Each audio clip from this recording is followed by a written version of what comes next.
You are about to listen to a bonus conversation that I had with Artie Starrs. He is the CEO of Topgolf, which is a golf entertainment company. They have around 25,000 employees.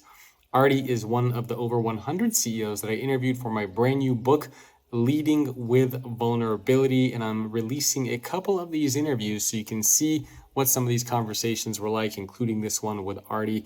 If you want to learn more or grab a copy of the book, head to leadwithvulnerability.com. And you can also head over to our Substack community, which is where I'm going to be sharing more insights on this. That is greatleadership.substack.com.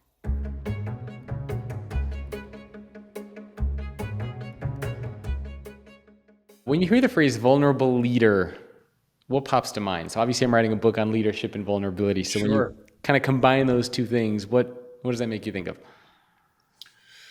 Well, vulnerable is a very intentional word, and the words that come to mind on vulnerable, authentic is certainly one. Removing distance is kind of another embedded, whether it's your audience or your coworkers. And my personal belief is authenticity and removing that perceived or real distance between the people that you work with is kind of fundamental to being a leader, at least in the culture we live in today. It may not have been 30, 40, 50 years ago, just based on where the professional world might have been. But to me, it's intimately connected. And I'm not quite sure how not everybody needs to be similarly vulnerable, but they need to be vulnerable in their own way. It's kind of table stakes for modern leadership. So when you say similarly vulnerable, what do you mean? I mean, and I was actually coaching somebody recently on this who was asking my kind of advice on it. You got to be true to yourself. So not everyone is as extroverted. Not everyone has had the same experiences. But everyone has had their ups and downs and the things that have shaped them and molded them professionally and personally. And they are part of who you are. Yep. And they need to be represented on your platform as a leader. At the same time, you can't, quote unquote, overshare or be self-indulgent with your vulnerability. So it's this balancing act of being true to yourself and what is you are comfortable with in an authentic way, but also recognizing what the audience is able and willing to receive and what is relevant to them, because you run the risk, in particular as a CEO, that your vulnerability can be self-indulgent. It can be about you only, as opposed to the experiences that have shaped you and made you the person that you are, that are relevant for the group that you're leading. So when you say self-indulgent, do you have an example of how vulnerability could be self-indulgent for a leader? Like what would you say for it to be self-indulgent? If it has no, I'd put it through two filters. Ultimately, there's got to be some business purpose. Like there's got to be a intent around the business. That intent could be fostering better leaders. That intent could be emotive and not financial, if that makes sense. It could be in the leadership development front, people development front. It doesn't have to be Just about build ones and trust or zeros. connect with people, something like that. Yeah. Yeah, but there has to be a business purpose.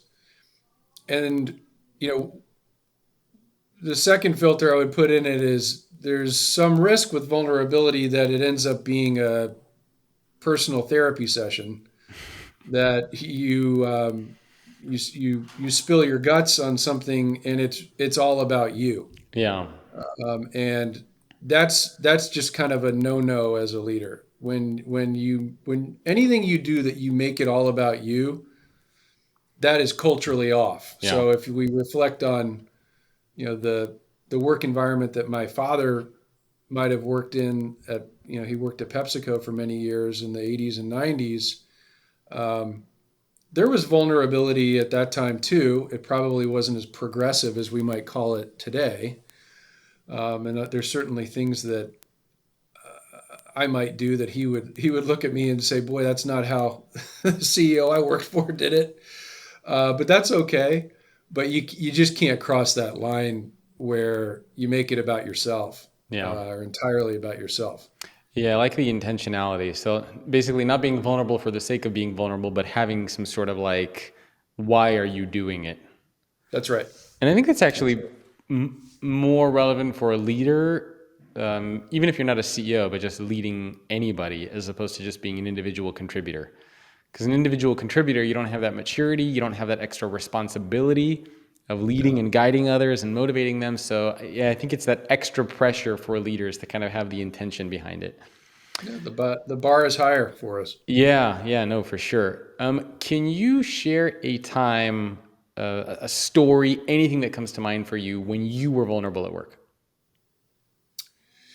Yeah. I think there's a few examples. Probably the most poignant one, when I used to work at Yum Brands, Oh, did and you work with we David Novak? oh yeah, yeah, Oh, I David, interviewed him as well. yeah, David's a great guy. Oh, small world. I um, also interviewed Milind Pant. Milland, yeah, I used to work with Milland. Oh, really? Oh man, Yeah, small yeah, world. Yes, I yeah, interviewed Milland's both those Milland's guys a for the great book guy. too. Yeah, they're great guys. um, Yum, I think, is well known in large part because of David as a leadership development, powerhouse and place. I mean, that's ultimately why I went there and why I have such great memories of working there, and I became a much better leader working there. Um, but yeah, I think coming out of what was the originally the PepsiCo tradition, we were, at a place like Yum, you get coached up, you get coached on coaching. I mean, it's pretty intense in terms of, and we have David to thank for so much of that. Yeah, But we had frequent offsites, and big groups, small groups. But in the small group settings where it was, call it not my direct reports, but once or twice removed, and you're trying to train the next level of leaders. And we would do these when I was the CEO of Pizza Hut. You do them 2-3 times a year, and you'd go to some place.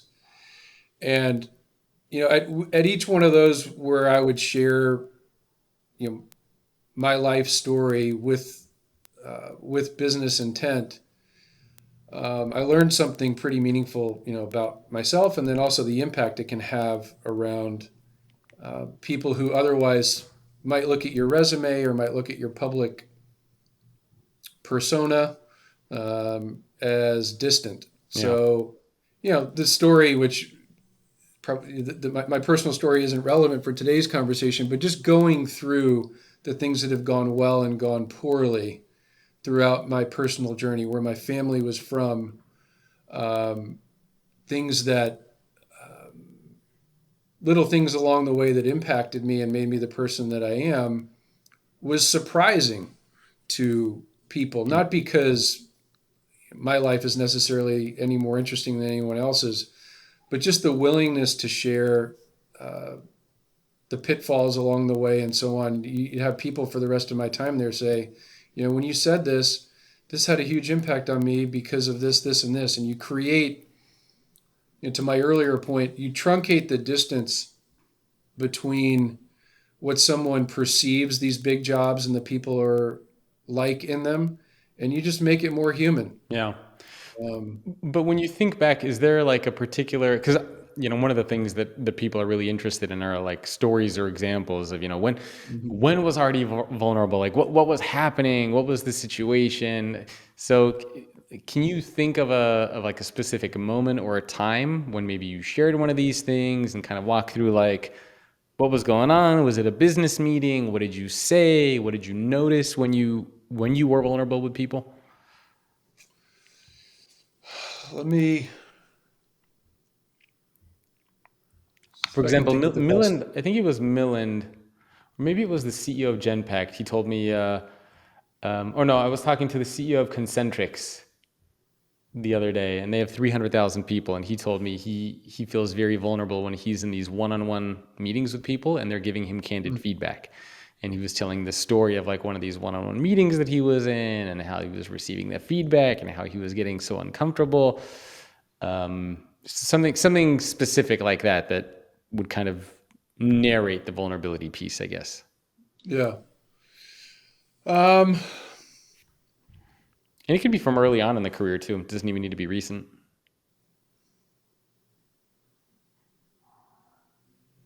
I guess I'll give two examples. One was it was in probably 2014 or 15. I was recently the president of Pizza Hut, named the president of Pizza Hut US. We had a um, global leadership summit, and I forget if it was my first time or maybe first or second time. It was the biggest presentation that I was going to give that I had given at Yum to date, and my strength as a leader was more intimate settings. These big meetings was not my thing. I don't have, Yeah. you mentioned working with David Novak. David is really powerful on the stage. He He has a loves that commanding stuff. presence. He loves it, and he's awesome at it. My style's a little different. And I had gotten feedback from my coach, like, hey, we think you can go the distance, but you're going to have to get better at this. Yeah. And so I got trained and I got better, and then still working on it. But this presentation that I gave was memorable in the sense that it was well received. The feedback was good, but the conversation and the story with which I told about our business was mostly the things we'd gotten wrong. It was mostly a dissection and an honest assessment in front of a group, saying, "Hey, here are the things where we've let you down. Here are the things where, and I own it, and it stops with me. And look at me, and here are all the things that we're going to do to get this brand on track." And we did, and it it served our team well. It sort of served because they felt like, okay, there was kind of air let out of the balloon, and I said it in front of 500-600 people and so on. I think on a more intimate level, you mentioned these smaller groups. In a group of 8 to 10 people, when you get away and you get out of town and people's minds are, we had this program called Heart Styles, which was run by a husband-wife business that ultimately Yum bought. Heart styles. And David never told me about that one. yes, we bought it after David left. Ah, okay. But the couple's name is Steve and Mara Clemish, who worked very closely with David in developing a lot of the stuff. And when you get away, I mean, it's important to get away. Like I think one insight I would give, it's very hard to do this like in your office. You kind of got to get away. You got to get on the road. You got to get in a place where everyone is similarly uncomfortable. And specific things in my life that spoke to, I think, the leaders of that time. One was when I was growing up. I was one of these kids that was like okay to pretty good at a bunch of things, but not really that great at anything. Um, and I often share this story. I ended up playing competitive golf and got decent in competitive golf. And one of my leadership platforms is, hey, for a long time you can work on your weaknesses, but at a certain point you got to lean into your strengths. Yeah. And I shared a story I share this story often of when really wanted to be a tennis player as a kid, and we had a foreign exchange student come over, and he whipped my butt the whole summer. I found out he was ranked, I think, like 130th in France. I didn't realize it was all of France. I thought it was just for 14-year-olds. And my mom tells this story frequently that literally one day, and I was getting pretty good at golf. I I put my tennis racket down and I moved to golf, and kind of the rest was history. And it's not like a particularly like told in a small group, told to the right people, told at the right time. It it's an expression, at least for me, of like, hey, people think these CEOs are perfect. Everything's worked out for them along the way. There's a gazillion things in my life that I either wasn't good at, um, made big mistakes at, and if you can just make the CEO jobs feel approachable and have everyone leave these conversations like, hey, you can be there too. I Yeah. was terrible at public speaking, god awful, um, and worked at it and got to be pretty good. And I have my own way of doing it now. Yeah. Um, but too often people think like, oh my gosh, you were born perfect. You're perfectly educated. Everything you've ever done is perfect. And it's just not how it works out. So I don't know. I don't know that I have the perfect answer for you on this. I could self-indulge and tell you a bunch of things about my life that are irrelevant, but Oh, I'm sure they're all relevant. It's the personal stories that I think people are most interested in. yeah, Because it's, oftentimes CEOs don't share personal stories. I mean, I've had CEOs share terrible times as they were going through divorces and how that impacted them at work and made them feel vulnerable. I talked to the CEO of Swiss Air, who told me he was always a command and control CEO, and then one day, his a plane crashed, 100 people died, and that transformed how he was as a leader, and he became very vulnerable after that. So I've heard all sorts of personal stories. I think people like them. It makes it more human, right? yeah, yeah. The the most meaningful leader in my life was my grandfather, Hmm. and so I went to Princeton for college, was an economics major, and played golf. So you look at my resume on paper, and it's like it just looks good. I just have one of those resumes that like, oh yeah, well, investment banking and CFO and sort of all these things. And but far and away, the most influential leader I ever was around was my grandfather, and he grew up on a chicken farm, or he had a chicken farm about 30 minutes away from where I went to college. And I spent my college years in this sort of dichotomy world at this extremely privileged um, powerhouse, type A, incredible institution, yet developed this amazing relationship with my grandfather, who lived modestly, built his own house, had a lovely farm. And while he never went to an institution like that, he had intellectual curiosity and abilities that I frankly will probably never have.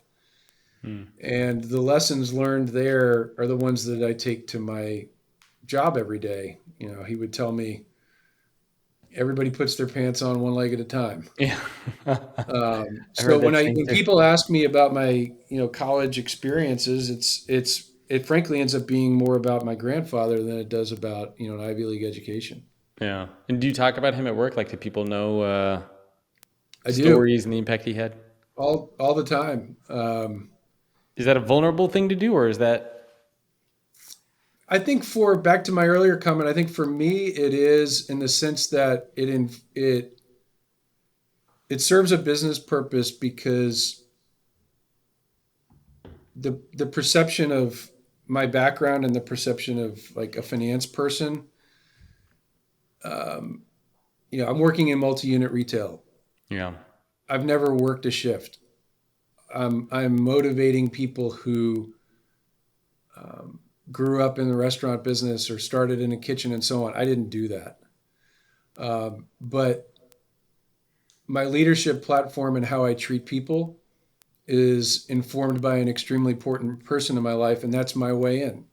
Yeah. My way in is a self-made person who set my life up for the success that I've been able to have. And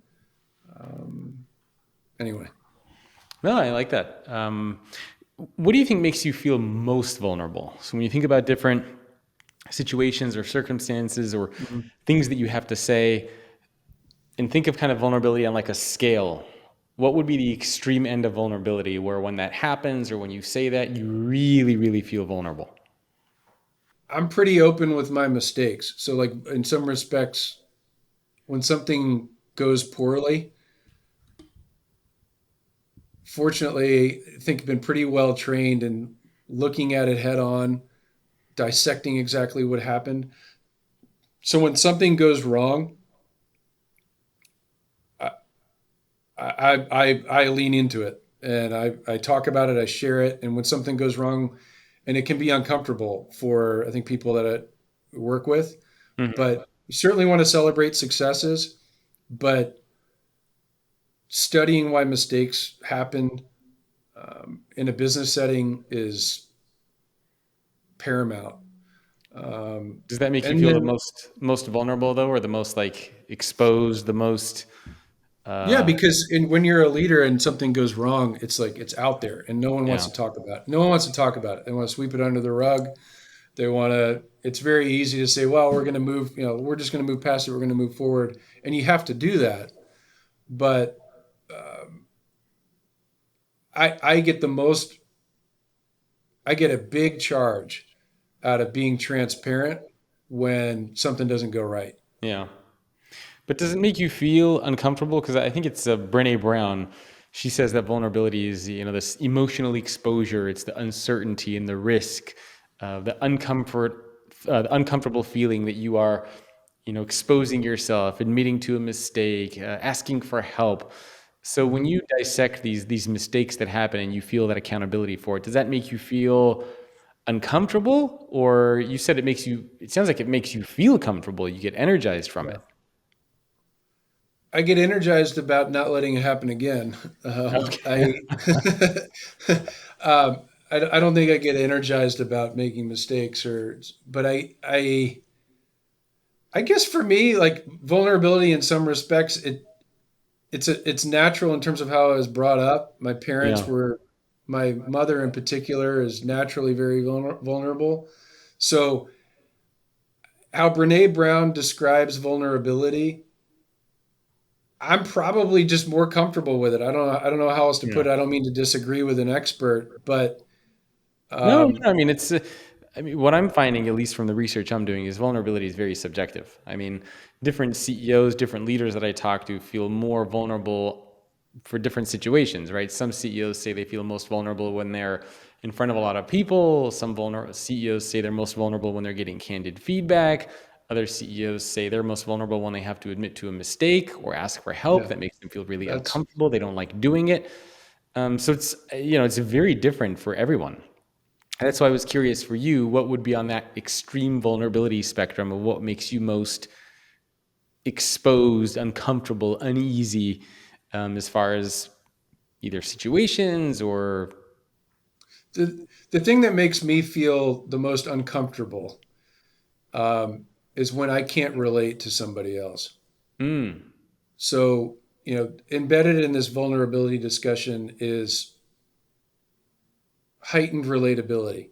yeah, So, when I'm uncomfortable, it's when someone has an experience that I can't relate to. And the flip side is if I express an experience that someone else can't relate to.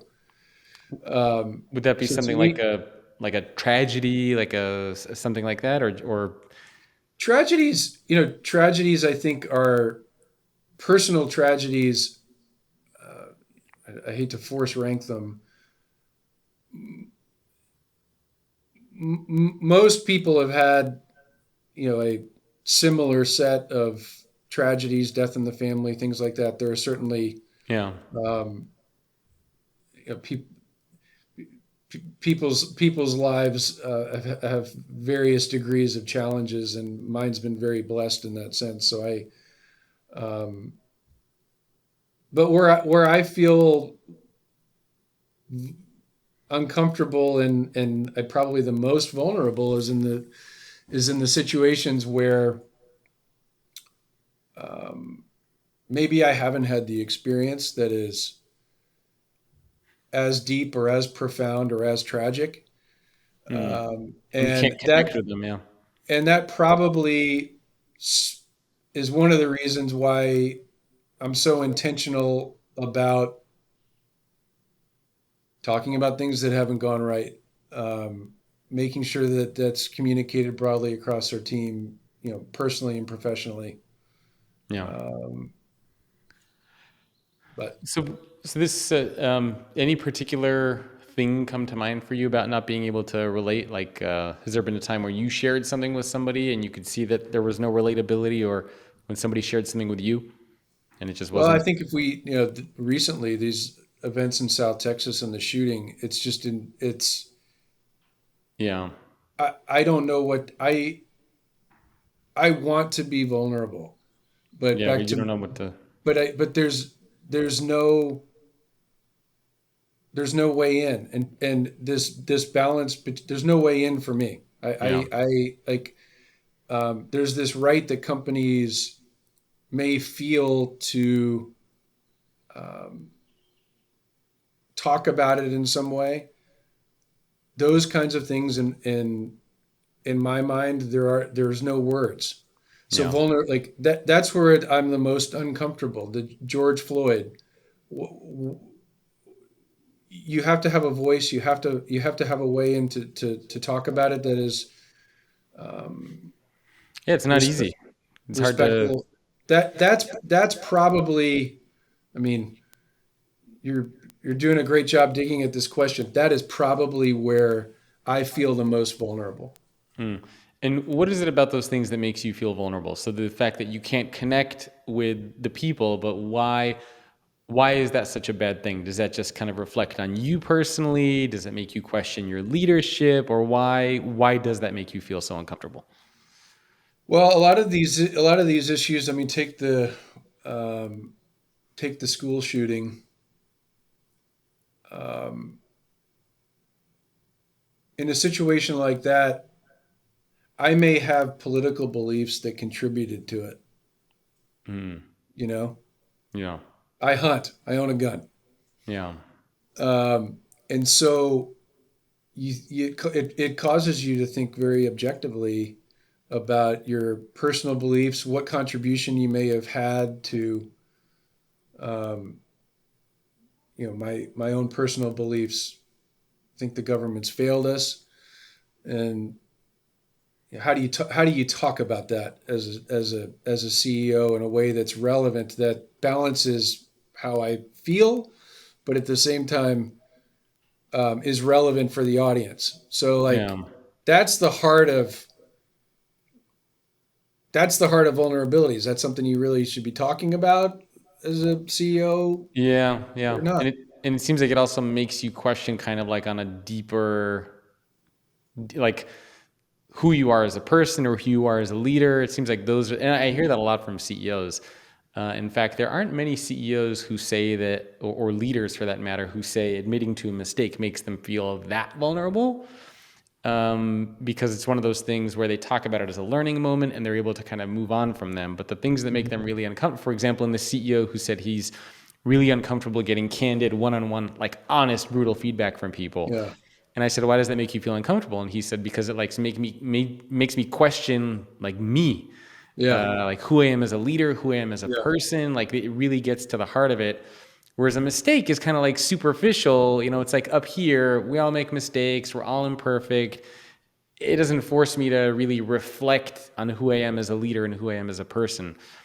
Um, but it's I those. guess you're sort of highlighting two elements. Like there's the professional business element of vulnerability, and then there's the human emotion element. And I'm bouncing forth back and forth between both. Yeah, and they're related, I Um, think. yeah, they are related, but when you get your team behind something and you take them, for charge up the hill, and you're excited about something, and everyone is looking at you, and oh my god, he's right, and then like it doesn't work, like there's some vulnerability there. Like at least I feel it. And Yeah. it's different than some of these The raw context, human. yeah, Yeah, the type of mistake I think matters, and like what it is probably matters. If yeah, that's it's right. if it's like something small, then yeah, you can kind of brush it off. But if it's something that you very heavily invest in, you get buy-in from everybody else, you get everybody to follow you, and then it Hmm. doesn't go well, then yeah, that really starts to make you like question who you are. Yeah. Well, so speaking of mistakes, what has been the biggest business mistake you've ever made? If you want to get access to the second part of this conversation, remember to head over to greatleadership.substack.com. We're putting the first half of these conversations on all these different platforms like YouTube, Apple, Spotify, etc. But to get access to the second part of these conversations, you need to go to greatleadership.substack.com, enter your email over there, and we're going to be releasing a lot of these really amazing and candid discussions. Again, I interviewed 100 CEOs, surveyed 14,000 employees, and the whole premise of the book is looking at how leaders can approach vulnerability in the right way. So I hope you enjoyed this discussion. I'll see you next time.